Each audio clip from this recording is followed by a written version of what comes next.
All right, so I recently picked this thing up from the curb. Saw it was in really good shape, needs a good cleaning among other things. But being the fact that it's in such good condition, I decided to pick it up.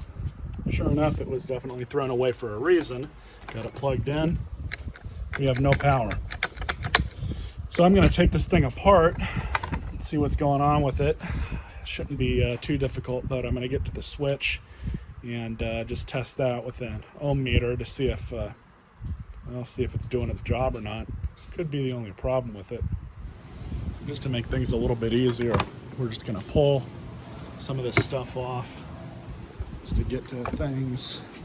That was easy.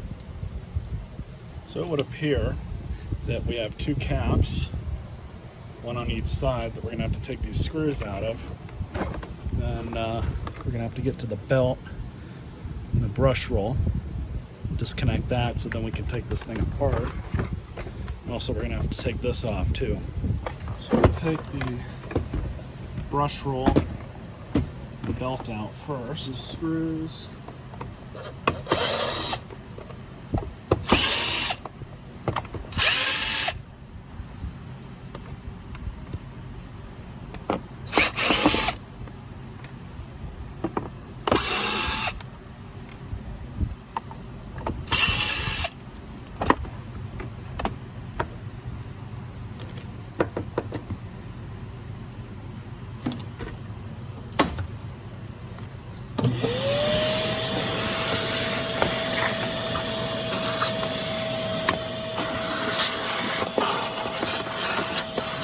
Dealt with. Pull these out.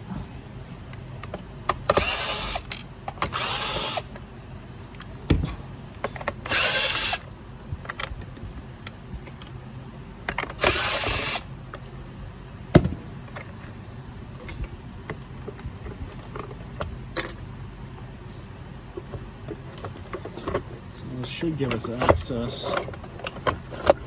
Wiring harness. Pull that out. And of course, the other end of the hose, pull that out too. I'm just gonna move this out of the way. So the switch is inside of this part. And it looks like everything comes off down here.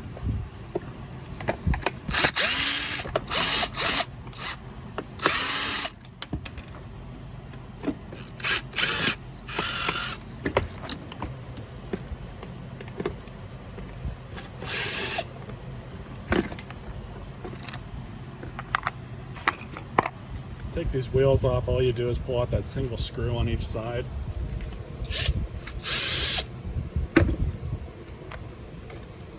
And then you just rotate this cap off, pull the wheel off. So that's that.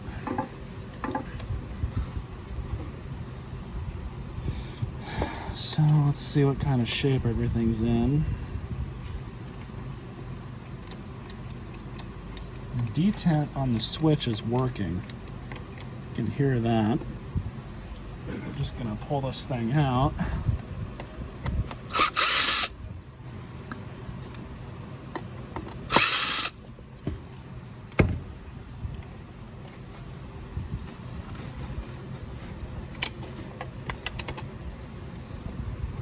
There we go. So blue is on the right, not that it really matters. We're going to test this. So here's something interesting. Here's the switch. Switch is working. Testing for resistance.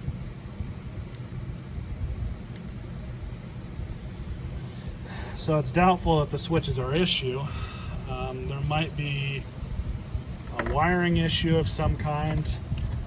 We can plug this motor directly in. And you know what? I think I just found the problem. Kind of helps to show you guys and show myself different things on, you know, what to look for, because sometimes a switch is the easiest fix, but in reality that's not the problem, because somehow this motor's jammed up. That's weird. let's take this thing apart and have a better look at it. This machine's probably totaled, to be honest. And one other thing that I do want to point out, these cheaper vacuums are meant to be disposable, because this one, and I've seen this with one other model so far, this particular machine, all you can get for it as far as parts go are the accessories, kind of just like a Shark. Eureka, for whatever reason, does not make parts available for these. I don't know about any of their other machines, but throwing this model number into a Google search and a couple of the different parts houses that I purchased parts from, they didn't carry anything for it, let alone even list this. So let's pull this sound shielding off.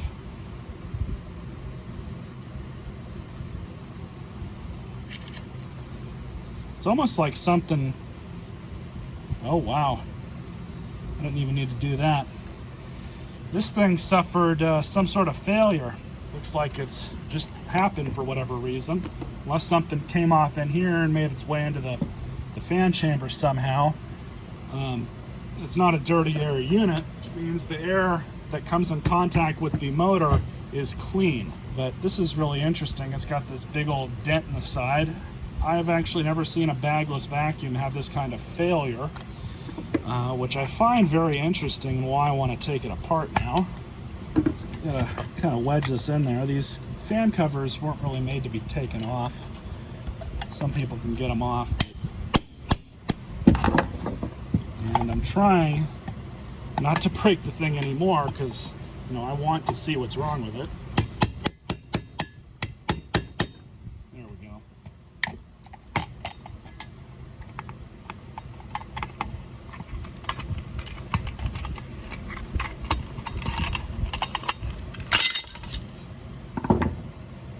The hell? How in the hell did that happen? Well, I'm 50 cents richer, but that's what took this thing out. I have never seen that happen on a bagless vacuum. So I don't know if they were using this thing without a filter installed or what. Because, yeah, like, oh, the penny came out too. So they sucked up 51 cents. Look at the damage it did to this thing. Well, this machine's totaled. Oh well. At least I get a brand new cord out of it. Kind of a shame, but that's just the society we live in now. Maybe that dirt canister is worth something on eBay, but who knows. Anyways, I hope you guys enjoyed this video. Unfortunately, you can't save them all, nor is it worth trying to save most of them. Stay tuned for more.